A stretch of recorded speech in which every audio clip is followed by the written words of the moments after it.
Hi everyone, this is Team RARX, and today we'll be talking about how two drastically different economies tackled problems caused by COVID-19 and if these policies can be adopted by Singapore. First up, we have Indonesia. Indonesia is the largest economy in Southeast Asia, the 15th largest economy in the world in terms of nominal GDP, and the 7th largest in terms of PVP GDP.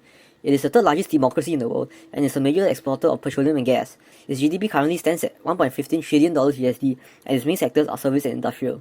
The bulk of Indonesia's government intervention during the COVID-19 crisis lies within the social safety net, which comprises a set of social policies aimed to cushion the impacts of COVID-19. One of such policies is the Family Hope Program that enjoyed a 25% increase in the social assistance budget to reach 37.4 billion rupiahs in total that served to maintain the purchasing power of the less privileged. At the same time, government spending increased to lessen the extent of a recession. The Ministry of Finance also issued another 838 trillion rupiahs worth of bonds on top of the 691 trillion rupiahs worth of bonds planned, which will lead to an increase in investment. These effects can be illustrated with an ADAF model, and an increase in government input and investment will cause a rightward shift in the AD curve, which leads to increased output. However, these social policies suffered time lags, as the disbursement for health and business sectors only started to accelerate in August. This is due to the government needing time to learn and work through the system while following tighter governance standards. Bank Indonesia is the central bank of the country and is the issuer of Indonesia's legal currency, the Indonesian rupiah. Ever since the start of the pandemic, Bank Indonesia has cut its interest rates for a grand total of 6 times to a current value of 3.5% in order to stimulate the economy. Initially, this was not enough to stop capital flight and overturn market confidence as to other issues investors were concerned about, such as currency devaluation. This was followed by the bank arranging a repurchase agreement under the Federal Reserve to achieve sufficient liquidity, and was further aided by the bank's decision to embark on its quantitative easing operations.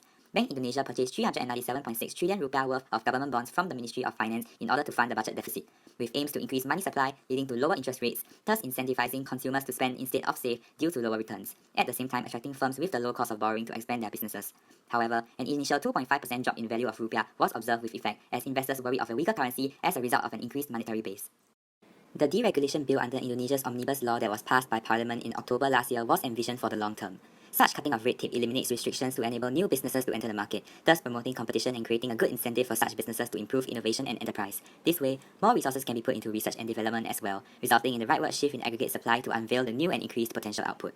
France is the second largest economy in the 7th largest in the world, and the 9th largest in terms of GDP purchasing power parity. It is also the most popular tourist destination in the world. Therefore, it comes as no surprise that the service industry makes up 78.8% of its $2.93 trillion GDP.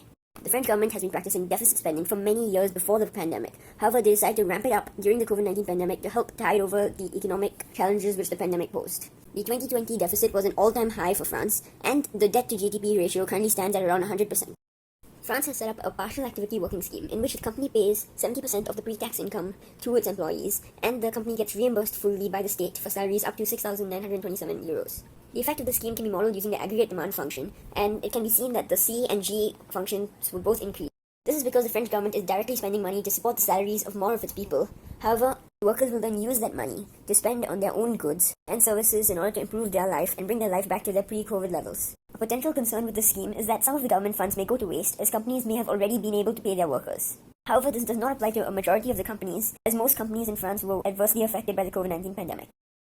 As you may know, the US dollar is the world reserve currency. To ensure its stable supply to financial institutions in Europe and France, the ECB employs US dollar swap lines. These are essentially agreements between central banks to trade their currencies in order to create liquidity for financial institutions. This ensures that the economy does not face a US dollar shortage which would have caused their currency to lose value.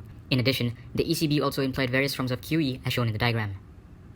France has taken an interventionist stance towards its supply-side policies and has earmarked 30 billion euros out of its financial stimulus for environmentally friendly infrastructure. While this will boost the short-term aggregate demand, this also plays a more important role in boosting the long-run average supply.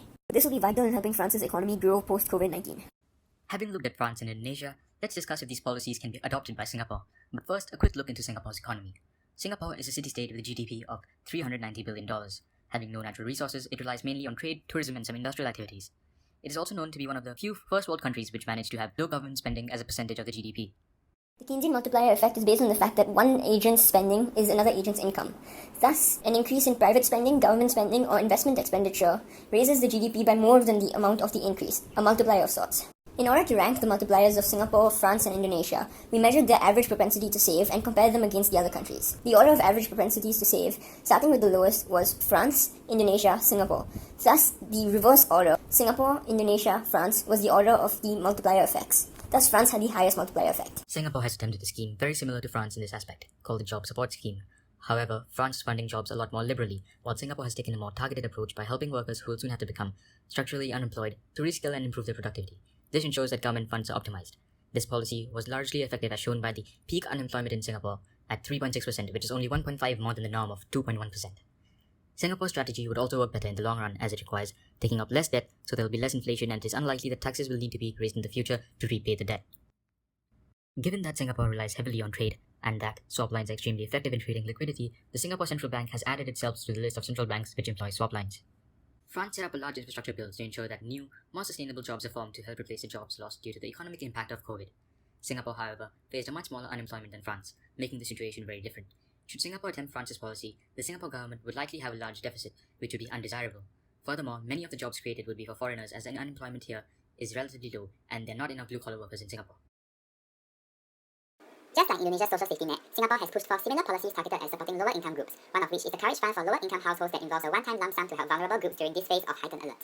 During the current pandemic, such government spending directly boosts household disposable income, and this redistribution of wealth can help bridge income inequality to a certain extent, making it a policy that addresses multiple issues to be used in conjunction with other types of policies in order for it to be the most effective. However, we need to consider Singapore's relatively small multiplier as compared to Indonesia, which could make the use of similar policies less effective. Singapore's smaller multiplier is a result of our high marginal propensity to withdraw, with main contributors being high savings and high imports. High savings are a result of the country's culture of thrift that was developed during the nation's developing years, even taking a mandatory part of our lives as the Central Provident Fund, while high imports are consequence to our lack of natural resources and factor endowments. Thus, increase in aggregate demand via such fiscal policies would likely result in a small increase in real output, thus making them less effective in the long run. During and post-COVID-19, quantitative easing will not be very effective for Singapore, as Singapore focuses on exchange rate-centered monetary policies. This is because Singapore has a lower interest rate elasticity of consumption and investment, and a reduction in interest rate will result in a less than proportional increase in real output, which again can be classified by the culture of drift existent in the country. This can be illustrated with the IS-LM model. With the steep IS curve, any rightward shift in LM curve due to the increase in money supply will result in a lower interest rate. Thus, there will be a less than proportional increase in real GDP.